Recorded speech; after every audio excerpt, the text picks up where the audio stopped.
Hello বন্ধুরা, wbporashona.com চ্যানেলে সবাইকে স্বাগত। আজ আমরা অষ্টম শ্রেণীর ইতিহাসের আঞ্চলিক শক্তির উত্থান এই অধ্যায়ের কিছু গুরুত্বপূর্ণ অতি সংক্ষিপ্ত প্রশ্নের উত্তর তোমাদের সাথে আলোচনা করব। তবে আলোচনা শুরু করার আগে তোমাদের সাথে শেয়ার করে রাখতে চাই একটা বিশেষ বিষয়। wbporashona.com বাংলার প্রথম ডিজিটাল প্রশ্ন উত্তর সহায়িকা। পাঠ্য বিষয়ের বিভিন্ন প্রশ্ন উত্তর আলোচনার আপডেট তোমরা নিয়মিত বিনামূল্যে পড়তে চাইলে ভিজিট করো আমাদের ওয়েবসাইট wbporashona.com এ। লিংক ডেসক্রিপশন বক্সে দেওয়া আছে। আর তোমরা যারা হোয়াটসঅ্যাপ ইউজ করো তাদেরকে বলছি, চাইলে আমাদের হোয়াটসঅ্যাপ চ্যানেলে জয়েন করতে পারো। এই চ্যানেলেরও লিংক ডেসক্রিপশন বক্সে দেওয়া আছে। এর মাধ্যমে তোমরা বিভিন্ন পড়াশোনা সংক্রান্ত নোটিফিকেশন, আপডেটস, ভিডিওস তোমাদের হোয়াটসঅ্যাপে পেতে থাকবে। তাহলে আর দেরি না করে শুরু করছি আজকের আলোচনা। আজকের প্রথম প্রশ্ন, মুর্শিদাবাদের বিখ্যাত মূলধন বিনিয়োগকারীর নাম কি? মুর্শিদাবাদে সেই সময় বিখ্যাত মূলধন বিনিয়োগকারীর নাম ছিল জগৎ শেঠ। দ্বিতীয় প্রশ্ন, 1760 খ্রিস্টাব্দে মির্জাপুরের পর বাংলার নবাব কে হয়েছিলেন? মির্জাফরের পর বাংলার নবাব হয়েছিলেন তারই জামাতা মীর কাসিম। তৃতীয় প্রশ্ন, কলকাতা দখল করে সিরাজউদ্দৌলা কলকাতার কি নাম রাখেন?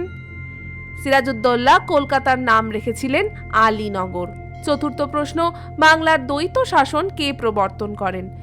উত্তরটা দেখব, লর্ড ক্লাইভ বাংলায় দ্বৈত শাসন প্রবর্তন করেন। এই দ্বৈত শাসন কি জানো? দ্বৈত শাসন হলো দুটো শাসন ব্যবস্থা একসাথে যখন কোথাও চলে তাকে বলে দ্বৈত শাসন। কি হতো না, নবাবের শাসনও চলতো, আবার লর্ড ক্লাইভের অর্থাৎ ব্রিটিশ শাসনও সেই সময় বাংলায় চলতো।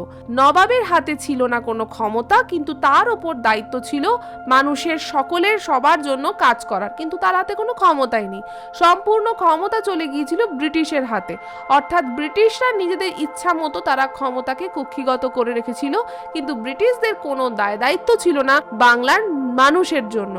তাই এই ব্যবস্থাকেই বলা হতো দ্বৈত শাসন ব্যবস্থা। পরের প্রশ্নে দেখব, কে মুঘল সম্রাটের কাছ থেকে জগৎ শেঠ বা জগতের শেঠ উপাধি পান?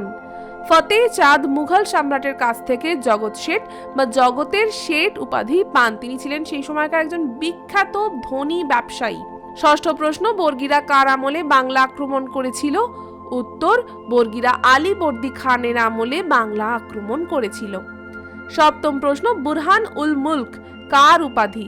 উত্তরটা দেখব, বুরহান উল মুলক সাদাত খানের উপাধি। অষ্টম প্রশ্ন, কে অন্ধকূপ হত্যাকে অতিরঞ্জন বলে প্রমাণ করেছিলেন? উত্তরটা হচ্ছে, অক্ষয় কুমার মৈত্র অন্ধকূপ হত্যাকে অতিরঞ্জন বলে প্রমাণ করেছিলেন। নবম প্রশ্ন, পলাশীর যুদ্ধ কবে হয়েছিল? উত্তরটা দেখব, পলাশীর যুদ্ধ হয়েছিল 1757 খ্রিস্টাব্দে। দশম প্রশ্ন, কে মহীশূর শার্দুল নামে পরিচিত ছিলেন? উত্তরটা হচ্ছে, হায়দার আলীর পুত্র টিপু সুলতান মহীশূর শার্দুল নামে পরিচিত ছিলেন। আজকের এই ছোট্ট পর্ব এখানেই শেষ করছি। কেমন লাগছে আমাদের আলোচনা তা আমাদের অবশ্যই কমেন্ট করে জানাবে। ভালো লাগলে লাইক আর অনেক শেয়ার করবে। তোমরা যারা আমাদের চ্যানেলে নতুন, যারা আমাদের ইউটিউব চ্যানেলটাকে এখনো সাবস্ক্রাইব করোনি, তাদেরকে বলছি প্লিজ সাবস্ক্রাইব করে পাশে থাকা বেল আইকনে প্রেস করে দাও। আবার দেখা হবে অন্য কোনো পর্বে।